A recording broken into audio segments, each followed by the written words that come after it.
Assalamualaikum warahmatullahi wabarakatuh. Perkenalkan, nama saya Baban Misbahul Munir, NIM 1904807. Di sini saya akan mempresentasikan tentang sistem pendidikan nasional. Sistem pendidikan nasional sendiri memiliki 4 subbab. Yang pertama, pengertian sistem pendidikan nasional. Yang kedua, kelembagaan pendidikan. Yang ketiga, program dan pengelolaan pendidikan. Yang keempat, upaya pembangunan pendidikan nasional. Yang pertama, pengertian sistem pendidikan nasional. Menurut Undang-Undang Nomor 2 Tahun 1989, Bab 1, Pasal 1, sistem pendidikan nasional adalah suatu keseluruhan yang terpadu dari semua satuan dan kegiatan pendidikan yang berkaitan untuk mengusahakan tercapainya tujuan pendidikan nasional.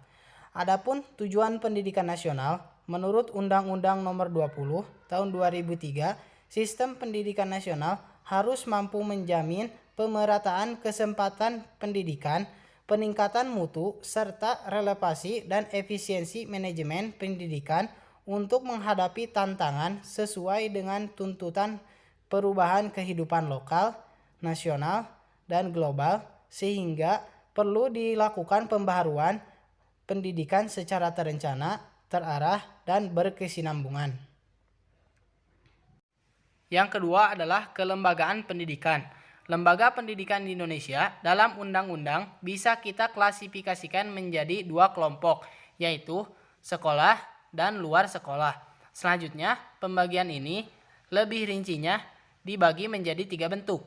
Yang pertama adalah pendidikan informal. Pendidikan informal atau pendidikan pertama adalah kegiatan pendidikan yang dilakukan oleh keluarga, mandiri, ataupun primer. Yang kedua adalah pendidikan formal. Adalah lembaga pendidikan yang terdiri dari pendidikan dasar, pendidikan menengah, pendidikan tinggi, dengan jenis pendidikan umum, kejuruan, akademik, profesi, advokasi, dan keagamaan. 3. Pendidikan non-formal atau pendidikan kedua meliputi pendidikan kecakapan hidup, pendidikan anak usia dini, pendidikan kepemudaan, pemberdayaan perempuan, keterampilan, pelatihan kerja, dan pendidikan lainnya. Ketiga, program dan pengelolaan pendidikan. Jenis program pendidikan. Jenis pendidikan adalah pendidikan yang dikelompokkan sesuai dengan sifat dan kekhususan tatanannya. Menurut Undang-Undang Republik Indonesia Nomor 2 Tahun 1989, Bab 1 Ayat 4, Nomor 2 Tahun 1989, ada 5 jenis program pendidikan. Yang pertama, pendidikan umum. Pendidikan umum adalah pendidikan yang mengutamakan perluasan pengetahuan dan keterampilan peserta didik. Pendidikan berfungsi untuk sebagai acuan umum bagi jenis pendidikan lainnya, yang termasuk pendidikan umum adalah SD, SMP, SMA, dan universitas. 2. Pendidikan kejuruan adalah pendidikan yang mempersiapkan peserta didik untuk dapat bekerja pada bidang pekerjaan tertentu seperti bidang teknik tata boga dan busana, kerajinan, dan lain-lain. Lembaga pendidikannya seperti STM, SMK, dan lain-lain. 3. Pendidikan luar biasa merupakan pendidikan khusus yang diselenggarakan untuk peserta didik yang menyandang kelainan fisik atau mental.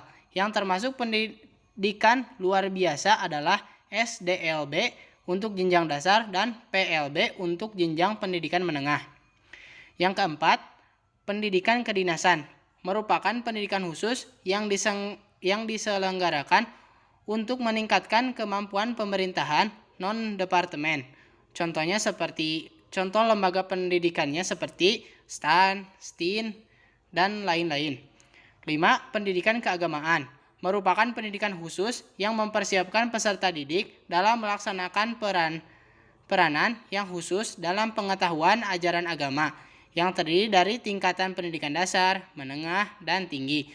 Contohnya seperti madrasah sanawiyah, madrasah ibtidaiyah, dan juga pesantren, dan lain-lain.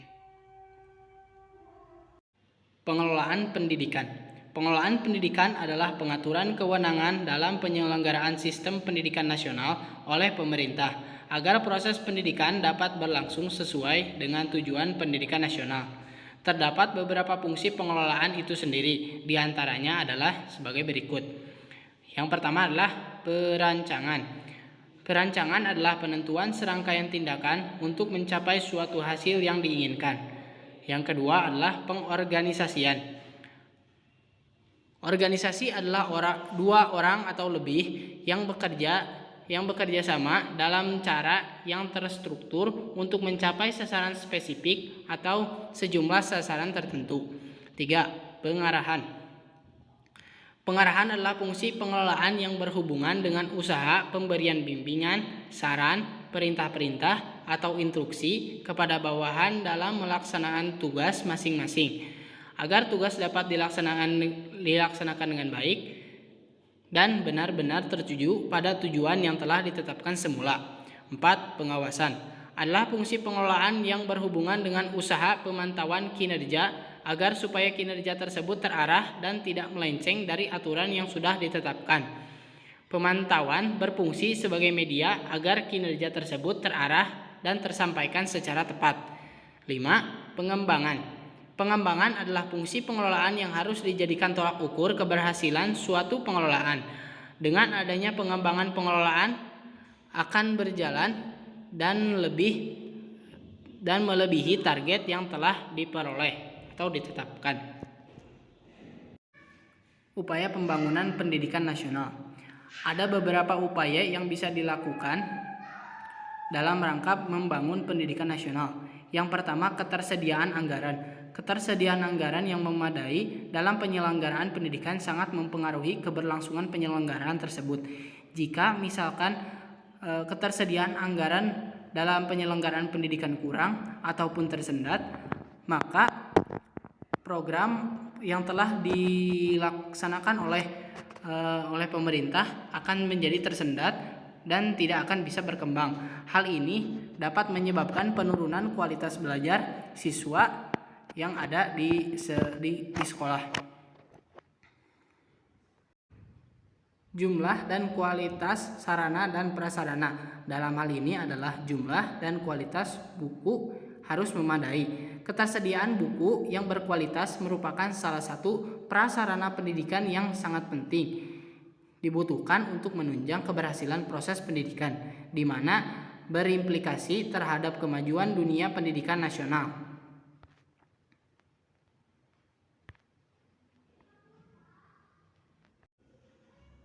Jumlah dan kualitas sarana dan prasarana. Dalam hal ini adalah jumlah dan kualitas buku harus memadai. Ketersediaan buku yang berkualitas merupakan salah satu sarana pendidikan yang sangat penting dan dibutuhkan dalam menunjang keberhasilan proses pendidikan, di mana berimplikasi terhadap kemajuan dunia pendidikan nasional. Proses pembelajaran. Dalam Peraturan Perundang-undangan Nomor 19 Tahun 2005 tentang Standar Nasional Pendidikan disebutkan dalam pasal 19 sampai dengan pasal 22 tentang standar proses pendidikan bahwa proses pembelajaran pada satuan pendidikan diselenggarakan secara interaktif, inspiratif, menyenangkan, menantang, memotivasi peserta didik untuk berpartisipasi aktif, serta memberikan ruang yang cukup bagi prakarsa, kreativitas, dan kemandirian sesuai dengan bakat, minat, perkembangan fisik, serta psikologis peserta didik. Kinerja dan kesejahteraan guru.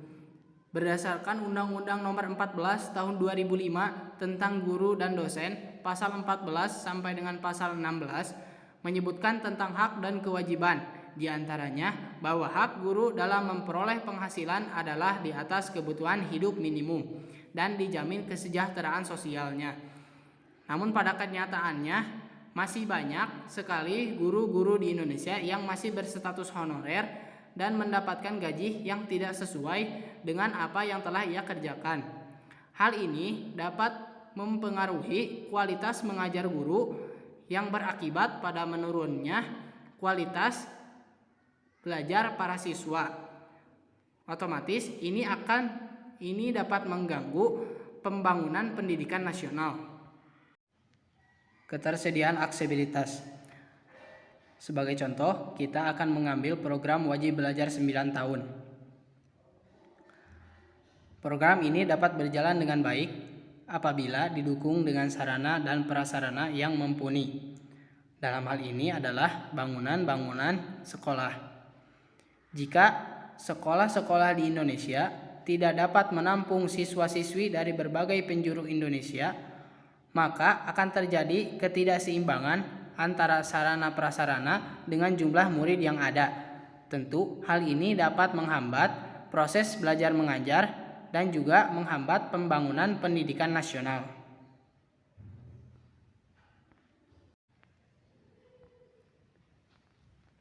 Sekian saja dari saya.